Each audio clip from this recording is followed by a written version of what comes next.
legend already, I don't care what you think. And you can lose first place in the blink. I know what you're thinking, he's gonna be leaking. No, I'm a survivor, the last Mohicans. Rappers bore me, catch me posted on the corner like Hori, or dancing on a show like Maurice. All right, so you made it to day 6. Good. That means there's something here, right?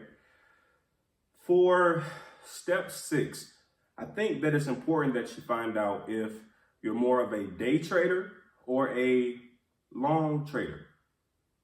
That's very important to know before you do a lot of stuff.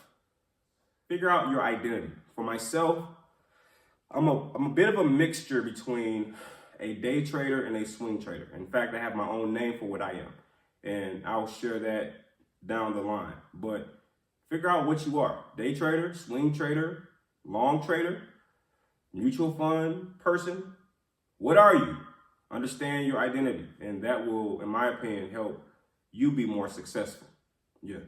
I'm a legend already, I don't care what you think. And you can lose first place in the blink. I know what you're thinking, he's gonna be